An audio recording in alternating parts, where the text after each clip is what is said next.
Coronavirus, l'U Bruxelles ferme son atelier couture sur une production de 14 000 masques.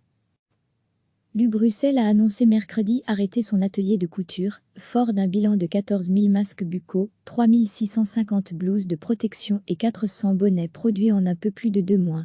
L'hôpital n'accueille en effet plus que 25 patients Covid-19. Seuls 6 patients restent hospitalisés au service de soins intensifs. Sur les 123 patients qui se sont présentés mardi au service des urgences, 22 ont été hospitalisés, dont un seul dans la zone d'admission Covid-19. Depuis le début de la pandémie, 454 patients confirmés Covid-19 ont été admis à l'U Bruxelles. Parmi eux, 354 ont depuis pu rentrer chez eux et 72 sont décédés. L'U Bruxelles et la faculté de médecine et de pharmacie de la VUB, Vrije Université Bruxelles, avaient lancé un atelier de couture le 18 mars dernier. Il a mobilisé pas moins de 156 collaborateurs de l'hôpital auxquels se sont ajoutées une vingtaine de personnes qui se sont présentées spontanément. Le roi Philippe avait visité l'atelier.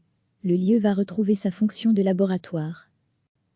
L'U Bruxelles a annoncé mercredi arrêter son atelier de couture, fort d'un bilan de 14 000 masques buccaux, 3 650 blouses de protection et 400 bonnets produits en un peu plus de 2 mois. L'hôpital n'accueille en effet plus que 25 patients Covid-19.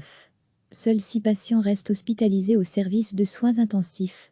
Sur les 123 patients qui se sont présentés mardi au service des urgences, 22 ont été hospitalisés, dont un seul dans la zone d'admission Covid-19.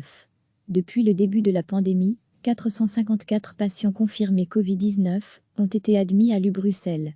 Parmi eux, 354 ont depuis pu rentrer chez eux et 72 sont décédés.